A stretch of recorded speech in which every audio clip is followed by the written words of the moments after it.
ان کنتم صادقین. کہا جب صورت یہ ہے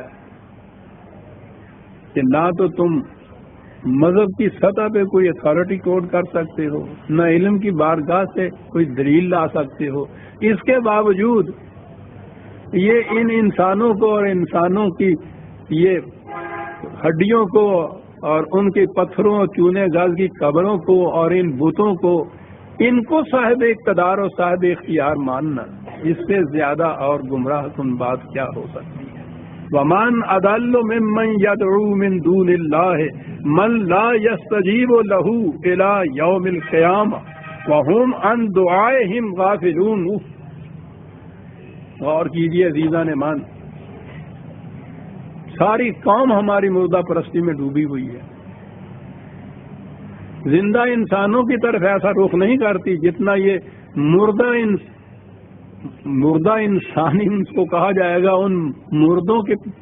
اور پھر یہ بھی نہیں ہے کہ ان کی کہیں وہ مردوں کی لاشیں رکھی ہوئی ہیں، ان کی قبروں کے اوپر، ان کے قبوں کے اوپر پتھر اور چونے گز کی جو عمارتیں بنی ہوئی ہیں، ان کے سنگے آستان کے اوپر جا کے سجدہ ریزی ہوتی ہے، دعائیں مانگی جاتی ہیں، مرادیں مانگی جاتی ہیں، شریک خدائی سمجھا جاتا ہے، خدا سے براہ راست نہیں دعا کی جاتی. وہ کہا سوچو تو صحیح، زندہ انسانوں میں کسی میں یہ قوت نہیں ہے کہ کوئی تخلیق کر سکے یا نظام خداوندی میں شریک ہو سکے. تو تمہاری جہالت کی یہ کیفیت ہے کہ یہ زندہ انسانوں میں نہیں، اور تم مردہ انسانوں میں، اور مردہ انسانوں کو بھی آستانوں کے اوپر اور ان کی قبروں میں یہ قوتیں مان رہے ہو.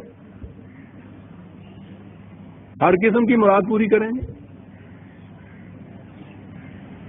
کہا ایک تو یہ چیز تم جو کچھ کہتے ہو وہاں کبھی کسی نے سنا ہے کہ وہ جواب بھی دیتے ہو سامنے سے؟ کیا بات ہے. محسوس دنیا میں تو یہ بات ہمارے ہاں بتوں کے لیے ہے،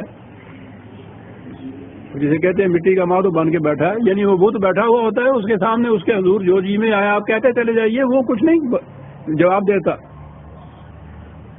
اسے تو ہم کہتے ہیں یہ بت ہے. اس سے مرادیں کیوں مانگتی ہیں یہ ہندو؟ اسے معبود کیوں تصور کرتے ہیں؟ اپنی انہوں نے تو پھر بھی اس پتھر کو گھڑ گھڑا کے کوئی شکل ہی بنا رکھی ہوتی ہے. یہاں کیفیت ہے کہ اس کی شکل بھی نہیں ہے، وہ ایک قبر ہے.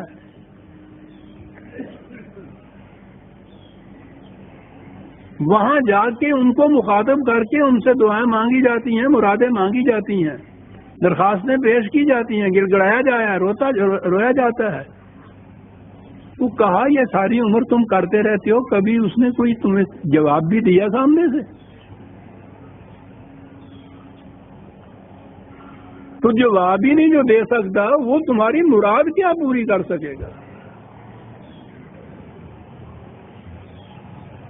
کہا جواب دینا تو ایک طرف رہا، جو کچھ تم وہاں کہتے ہو ان کو تو یہ پتہ ہی نہیں ہوتا کہ یہ کون آیا ہے، کون کیا کہہ رہا ہے، مردے کو کیا پتا ہوتا ہے.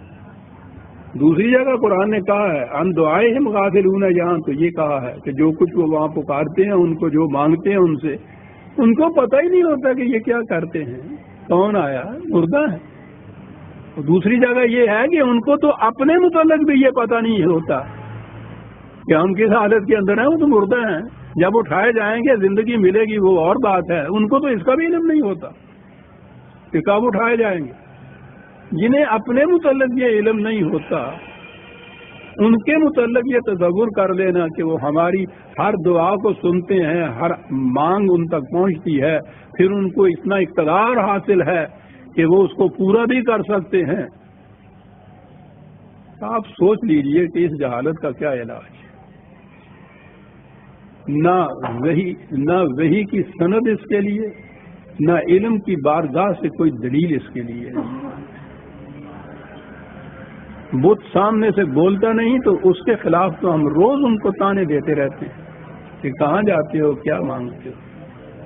کبھی ذہن میں نہیں آتا کہ ان سے لاکھوں گنا زیادہ تعداد میں بھی آپ سمجھیے ایک ایک قبر کے اوپر جا کے ساتھ یہ کچھ.